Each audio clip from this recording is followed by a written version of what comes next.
It's like, where is the mic? Where is the mic? At one point she yelled, give me a fucking mic. Prince Harry and they is standing didn't give tall, it to her. giving a speech he practiced carefully. Hi, everyone. Everyone in the room is watching him. The feeling in the room is formal, polite, and serious. And there's this man. This man with the... Now, Harry has full control of the mic. When Meghan walked on stage, she could have said, oh, here's my wife, and hand over the microphone. Did he do it? No. Until suddenly Meghan Markle walks onto the stage without any warning. No signal, no one asked her, just a brave action that makes the crowd stop and hold its breath. And she walks around him. Now, Harry has full control of the mic. When Meghan walked on stage, she could have said, oh, here's my wife, and hand over the microphone. Did he do it? No. Again, I need to watch what I say, but Harry freezes. He moves his head just a little to notice her, but this time he doesn't give her the microphone. And there's this guy with the purple jacket is trying to block her from going on stage. The crowd stares in shocked silence, knowing they are seeing something no royal news report will ever talk about. A public argument between the Duke and Duchess themselves. What? And she goes around him. She even ignores him. She ignores the guy. For years, the story was easy to understand. Harry let Meghan have the attention. Every time he moved back so she could stand out. Like, I curtsied as though I was like, pleasure to meet you, Your Majesty. Like, was that okay? It's really quite sad. But not tonight. This moment turns their relationship completely around. And the reaction, not the cheers Meghan expected, not even friendly claps. Just a cold silence so strong it feels like a warning. You keep saying Meghan Markle, you know, but here's the real shock. What happened on that stage was only the start. Because the story didn't stop when Meghan walked away. It set off a chain of embarrassment, media tricks, and quiet talk of betrayal that stayed with them long after the lights went out. And if you think the silence of that crowd was harsh, wait until you hear what people inside are saying about the mess behind closed doors. Stay with me, because what happens next isn't just uncomfortable. It's the clearest proof yet that Harry and Meghan's perfect image is starting to break wide open. This guy right behind Harry, the same guy that rejected to give her the mic last year, or is looking at her and he doesn't care. Do you think Harry not giving Meghan the mic was a sign that he was finally standing up for himself? Share your thoughts below. Prince Harry was in the middle of a well-planned speech, his voice steady, his body calm. Then suddenly, Meghan Markle made her move. She walked onto the stage without any announcement, heading straight toward him with the kind of confidence that demanded everyone's attention. But the room didn't react with admiration. It froze in confusion. For a second, even Harry seemed surprised, his eyes narrowing a bit as he understood what was happening. Meghan put her hand on his back, showing she wanted the spotlight. It was the same move that in past events had always made Harry quickly hand her the microphone. But not this time. His hold became firm, his back straightened, and instead of moving aside, he kept talking. That small refusal, easy to miss unless you were watching carefully, felt like a lightning strike. It wasn't just resistance, it was a change. Insiders are revealing to me the true story of how Meghan Markle failed. Right there under the bright lights, the feeling in the room changed right away. What should have been a smooth, united moment suddenly felt uncomfortable, like watching a quiet fight happen in public without words. Meghan forced a smile, her hand staying just long enough to show she wasn't ready to step back. But Harry's focus stayed on the audience, determined not to react. In that short moment, everything felt new. The balance between them had changed, and everyone could feel it. The room didn't burst into applause. There were no polite claps, no whispers of approval, not even a nervous laugh. Instead, the crowd stood completely silent. Meghan stood next to Harry, her smile still there, waiting for the attention she thought would come. Seconds felt like minutes. The longer the quiet went on, the stronger the tension became. It was the kind of silence that spoke louder than any words ever could. Harry kept going with his speech, his voice calm, as if he wanted to ignore the awkward moment happening right beside him. Meghan, though, stayed in that spotlight, clearly hoping for some kind of response, a nod, a clap, one single person brave enough to ease the tension, but nothing happened. And she's going around causing trouble, looking for a mic. Where is the mic? With that absolutely manic smile on her face. The audience wasn't rude, it was worse. They didn't care. And not caring, especially in the world of royalty, is the cruelest rejection. Finally, with no reaction to hold on to, Meghan shifted her stance, looked at Harry, and slowly walked back toward the side. The walk wasn't long, but it felt like a mile. Every step away from the stage looked like giving up, a quiet admission that the crowd had picked a side, and it wasn't hers. People in the room later said the air felt freezing, the kind of moment where everyone knew something had gone wrong, but no one dared to move. Meghan's exit wasn't planned, and everyone could tell, but the silence wasn't the finish. It was just the start of the embarrassment. By the next morning, the uncomfortable silence from that stage had nearly disappeared, at least in big news reports. Major outlets didn't show the full, real video. Instead, shiny pictures came out. Meghan smiling proudly, Harry standing beside her, both looking completely in sync. To someone watching quickly, it looked like nothing strange had happened.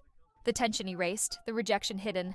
What the cameras really caught was carefully cut out, replaced with perfect photos made to change the story. See, there's Harry telling her to back off. You see his hand here, below his big face, pointing at her, telling her to stay back. Social media, though, showed a different story.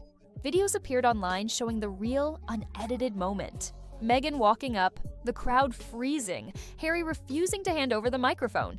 These short clips spread fast, getting millions of views in just hours. The difference was too clear to miss. Official news showed peace, while the real videos showed tension. Critics said the media was protecting Meghan's image, saving her from what could have been a huge public embarrassment. Supporters said the silence was made to sound worse, a wrong reading of body language. But the truth was still there. The story had been split in two. One version played on TV, the other exploded on social media, and this difference wasn't by chance. Royal news has always been controlled. But this time, the editing didn't just soften the story, it flipped it. The question became impossible to ignore. If this moment was changed, how many others have been kept from the public? Because the closer you look, the more clear it becomes. This wasn't just about one speech, it was about control. Why do you think the media cut out Meghan's awkward moment? To protect her image or to hide the truth? Share your thoughts. What happened on that stage wasn't just an uncomfortable interruption, it was a glimpse into a deeper break. It is absolutely disgusting, this woman, in my very humble opinion, and that people are still not getting it. It's beyond the pale. For years, Harry was seen as the man who tried everything to protect Meghan, moving aside to give her the spotlight. But in that moment, he set a limit in front of thousands, and it showed something bigger: resistance. That one refusal suggested a power change, not just in their marriage, but in how the world now sees them. At the same time, Harry's royal position adds more confusion. Officially, he lost some titles and duties. Yet, at certain world events, he's still called Prince Harry with the kind of respect given to working royals. These mixed messages create a strange middle ground. He's neither fully in nor fully out, and Meghan standing next to him seems even more like an outsider trying to push her way back into importance. This uncertainty isn't by mistake. People close to the palace whisper that Buckingham Palace purposely keeps Harry's role unclear, offering recognition when useful, taking it away when it's not. It keeps people guessing, keeps the media busy, and makes sure the Sussexes stay part of the story, whether they want to or not. The stage moment only made that tension stronger. Harry standing up to Meghan in public raised questions the palace didn't have to say out loud. Is Harry starting to choose the crown over his wife? Or is he just tired of being... Here's what I would say about that. I think it's very important to shift this idea that play the opposite and make sure you can be taken seriously. My point in all of this is that no matter what you look like, you should be taken seriously. Either way, the cracks are no longer hidden. Behind the perfect pictures and public smiles, the biggest fights aren't about speeches or microphones. They're about family. People close to the couple say Harry really wants his kids to experience parts of the tradition he grew up with. He's talked about Eton, the fancy British school attended by generations of royals, imagining Archie walking the same halls he once did. For Harry, it's not just about school, it's about heritage, a link to the life he left behind. Meghan, though, reportedly has no interest in taking their kids back to the UK. She wants to raise them in California, far away from the strict royal world.